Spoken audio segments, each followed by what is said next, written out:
Hello everyone, this is Rita Singh. So today's chapter is water.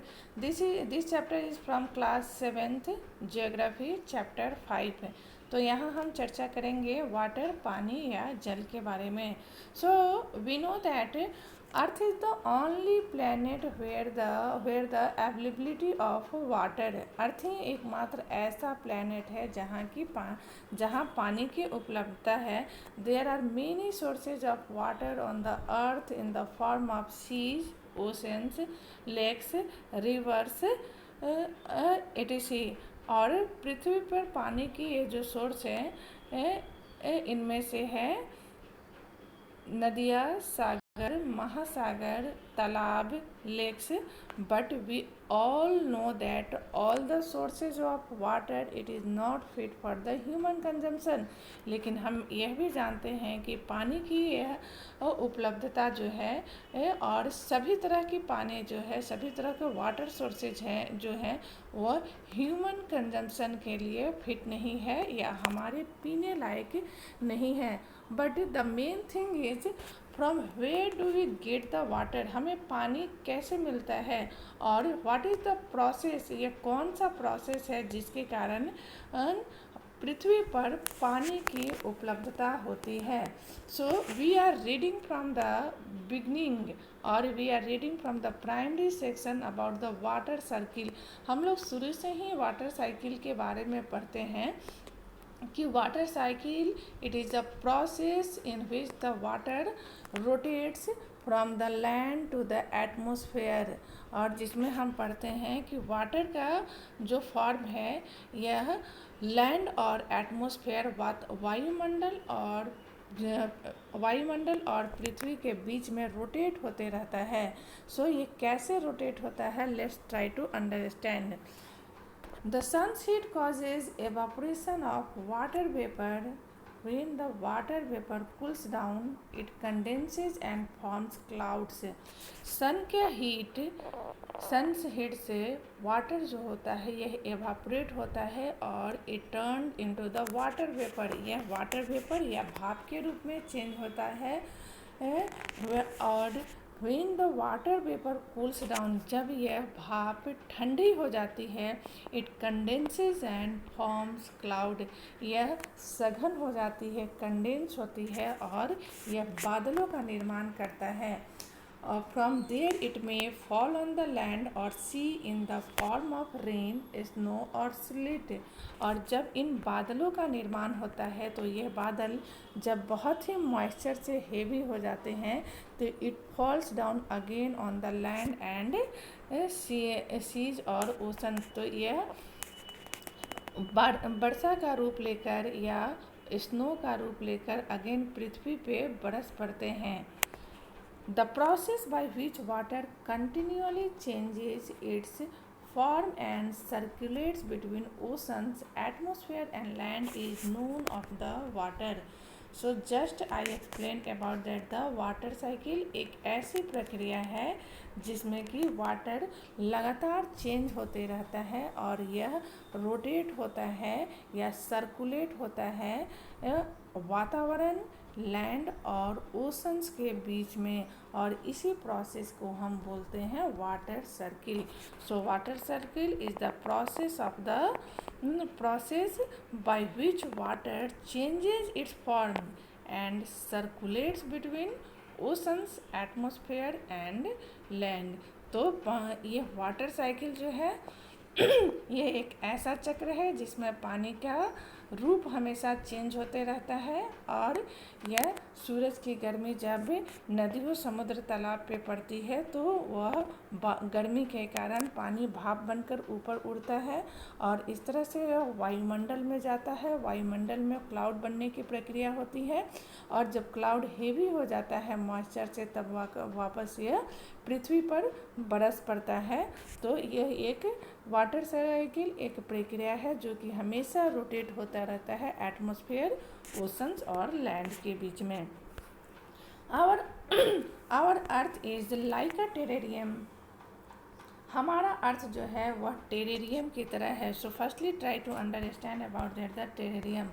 Actually terrarium it is a it is an artificial enclosure, यह एक ऐसा कृत्रिम व्यवस्था है in which small house plant keeps, जिसमें कि छोटे छोटे घर में रखे जाने वाले प्लांट्स को रखे जाते हैं।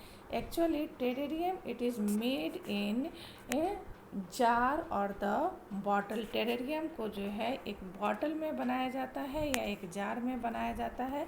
The small plants kept inside in this jar, यहाँ इस पिक्चर में हम देख सकते हैं कि इस छोटे छोटे प्लांट्स जो हैं इस जार में रखे हुए हैं एंड इस जार का ढक्कन बंद है and we can open the jar only for the maintenance of the terrarium, और इस जार का ढक्कन को केवल टेरेरियम को मेंटेन करने के लिए खोला जाता है।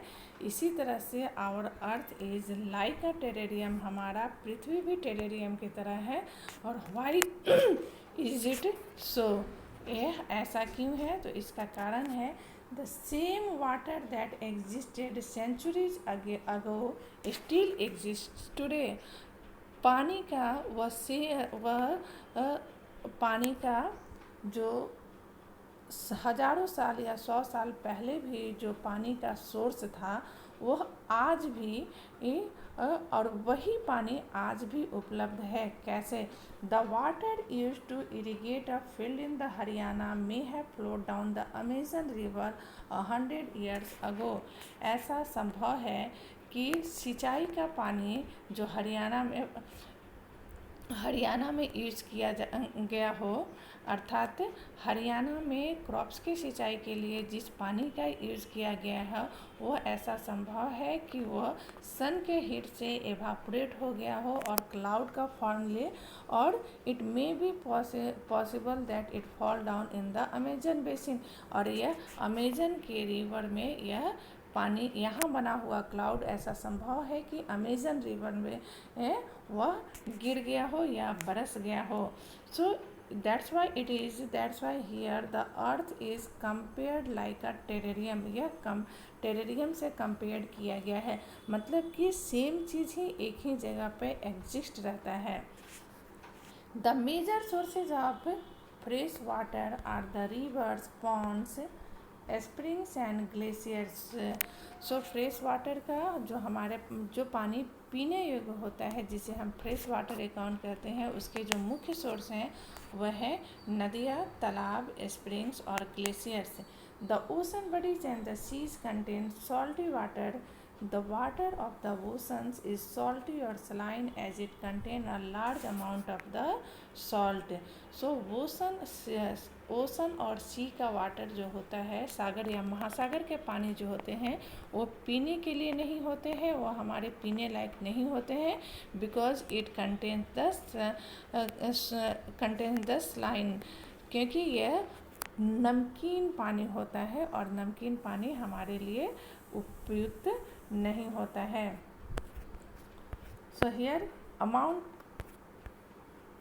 as it contains large amount